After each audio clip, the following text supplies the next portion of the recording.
Today we will discuss about the conservation of energy in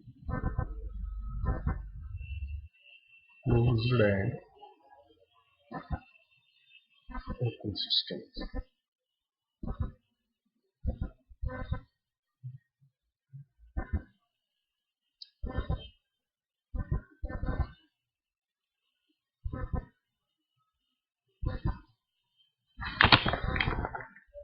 So for an open system,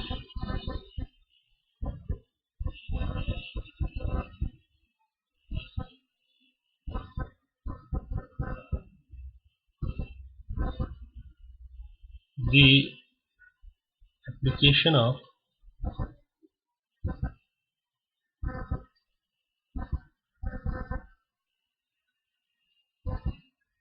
the principle of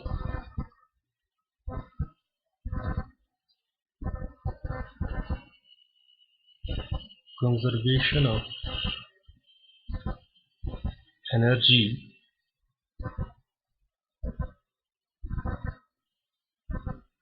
requires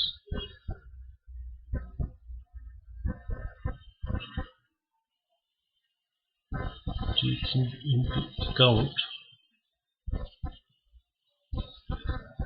the thermal energy.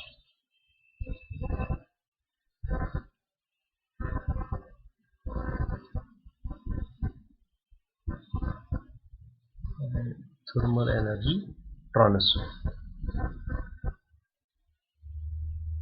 and which may occur independently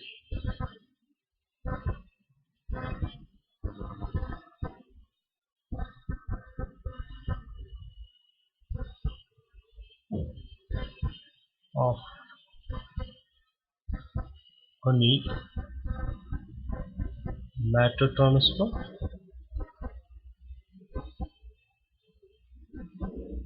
and also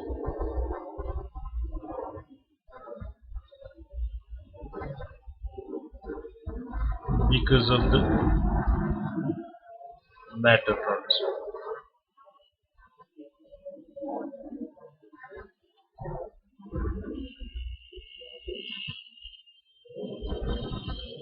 Thus,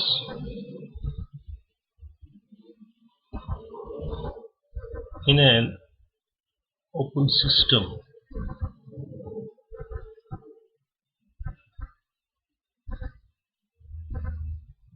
the flow of energy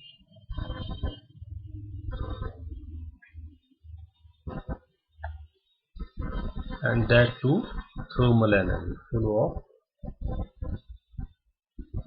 thermal energy transfer, which we will represent simply by B phi, or you can say phi, during the time interval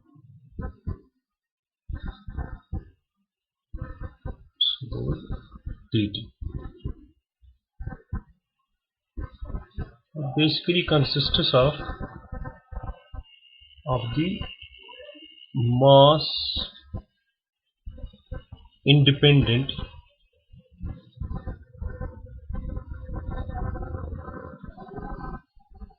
energy transfer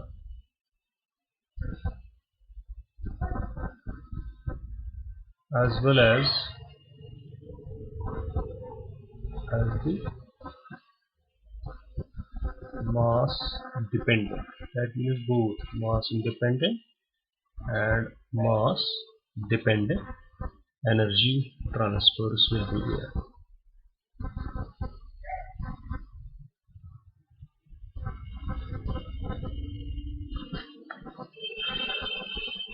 we know that the enthalpy is related to the internal energy plus pressure volume by this relation. So if we take the differential of this, it will be dH will be equal to du, and it will be UV function. So we will write it as PdV plus VdV. So suppose this is equation number 1. And also from the first law of thermodynamics, we can relate this thermal energy transfer, this d phi, as that means d phi will be equal to du plus vd.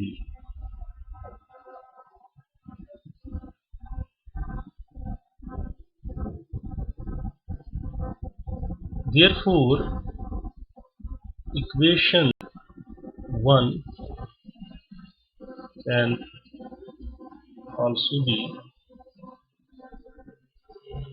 written as, you can simply write it as dH, and in place of du plus pdv we can insert the value of d phi, so it will be d phi plus vdt. This is equation second. We now consider a system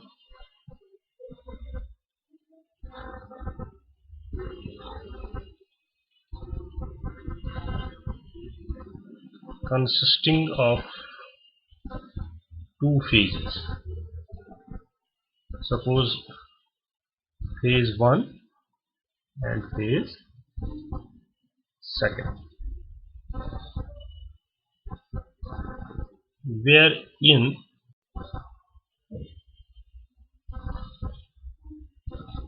both,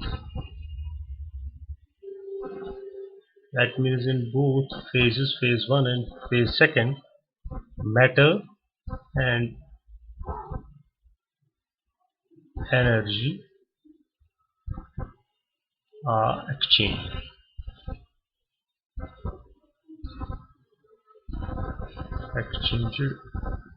Between phases 1 and 2.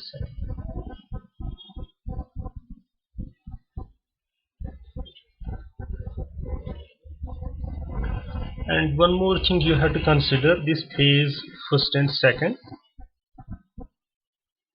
is basically a closed system.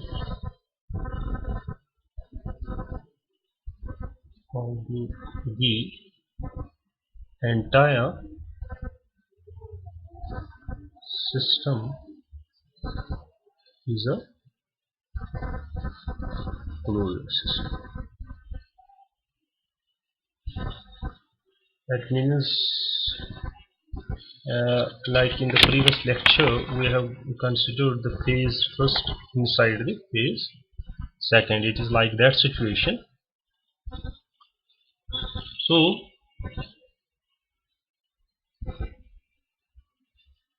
application of equation 2nd, this equation here, to each phase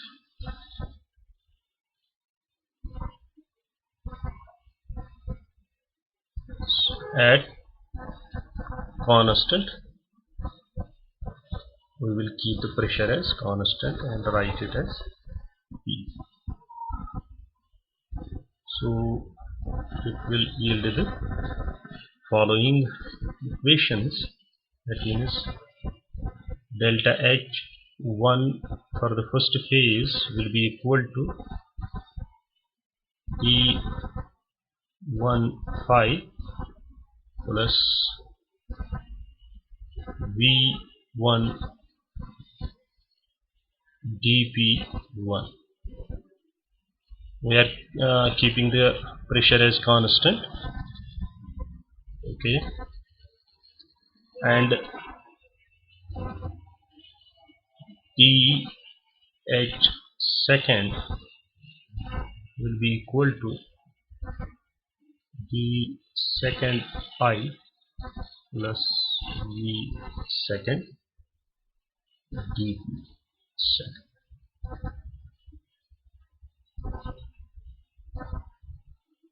Now if we consider a situation, if the pressure, suppose this P1 is basically equal to suppose P second and is equal to simple P, and the total volume suppose is basically equal to V1 plus V second. Then the above equation, basically above two equations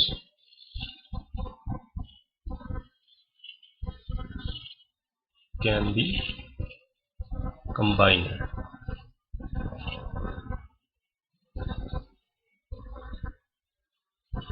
to give for the, we have considered it as a closed system, so we will write it as dH will be equal to dH1 plus dH second, or we can put the value of dH1 and dH second here, and also pressures are same and total volume is equal to V1 plus V2, so we will write it as V1 pi plus E second pi plus VD. This is equation number 3.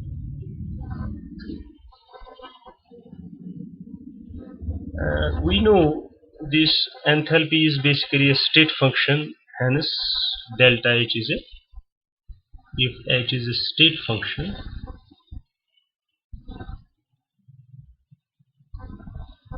delta H will be exact differential.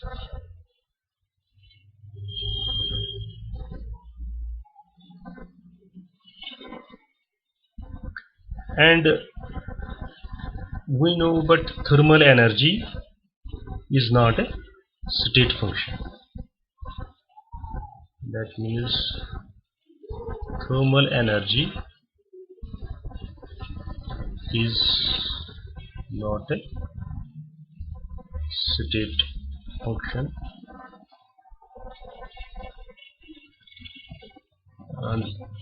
and hence d phi is an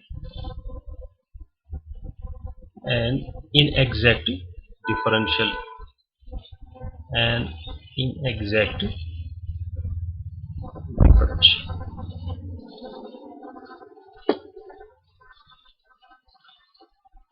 Yet for the sake of simplicity,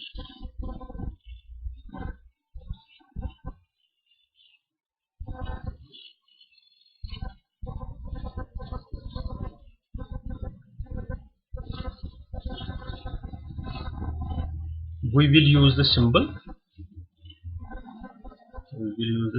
D to show the infinitesimal variation in both these quantities. That means dH as well as d phi.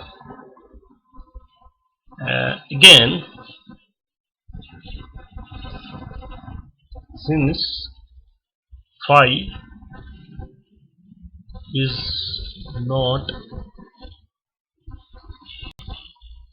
characteristic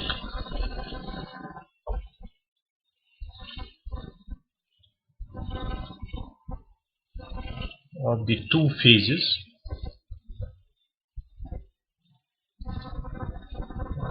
but pertains to them. We have written the variation of, or you can say variations of, d phi, or variations of simply phi here, phi in two phases. As that means we can write simply d1 phi and d2 phi, and not this one. This has a different meaning, d phi 1 and d phi 2. We have not used this notation.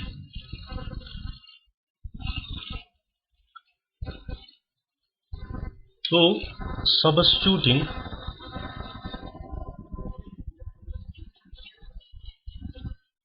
the expression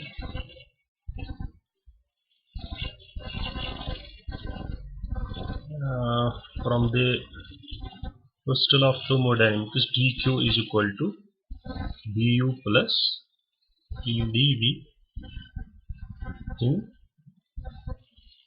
equation 1, we get dh will be equal to dq plus ddt. This is equation number.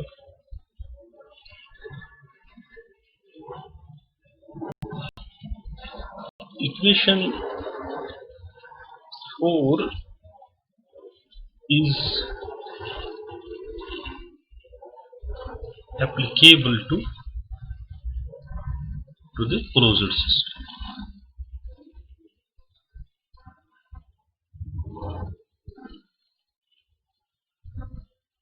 consisting of, we have considered two phases, so we will write it here.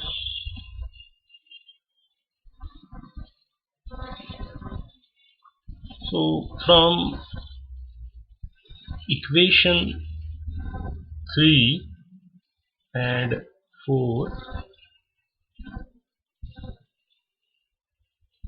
we find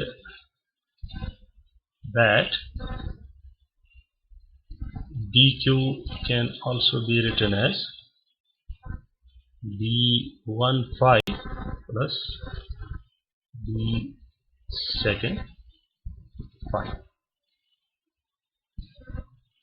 and this is equation number 5. But this system is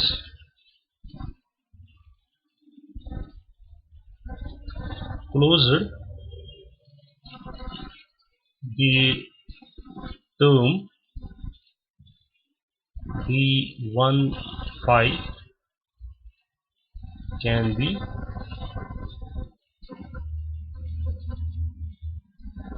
considered as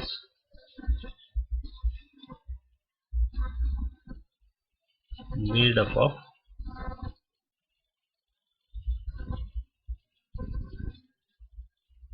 the energy flow from, suppose, phase second to phase 1, and heat flow from the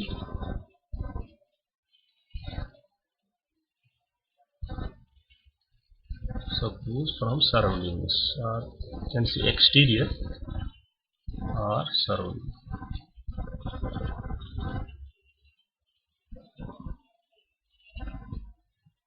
To phase 1. This we can write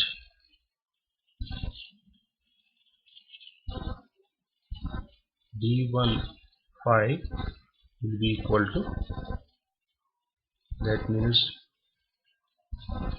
it can be separated into 2, that means de phi plus di phi, and similarly the second phi can be separated into 2 as well, de second phi plus di second phi. So name these two as 6. Here is simply external and I is internal.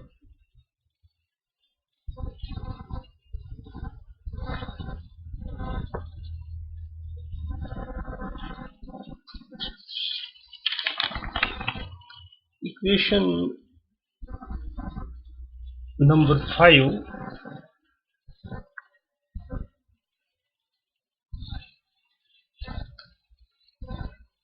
therefore becomes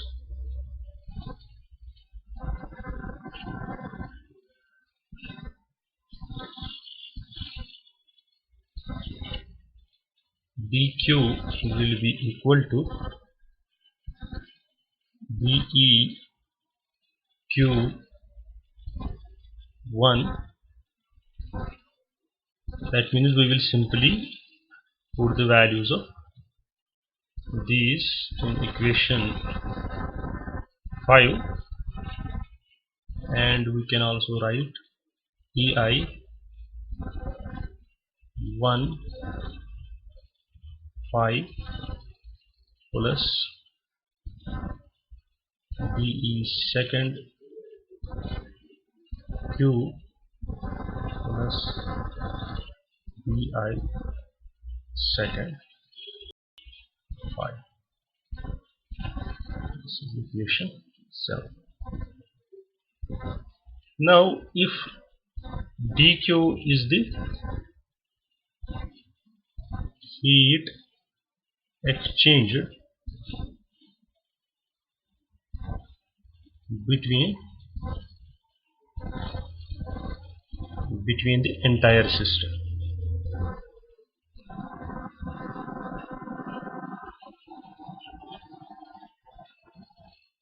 and exterior, exterior, so we can write dq will be equal to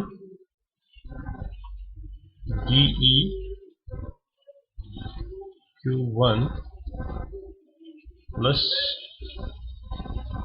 de second q. This is equation 8. Thus we see that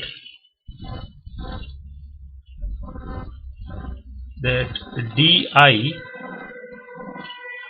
first phi plus di second phi is equal to 0. So it is equation number 9. Considering the heat flow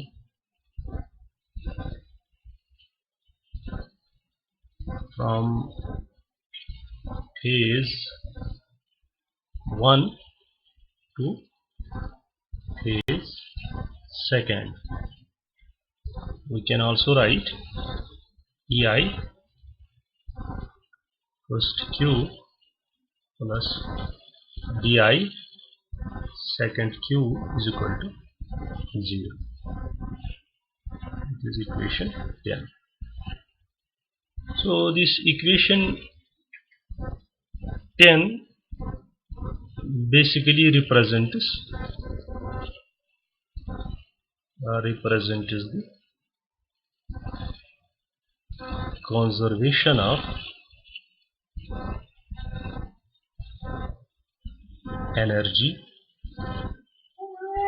energy for the entire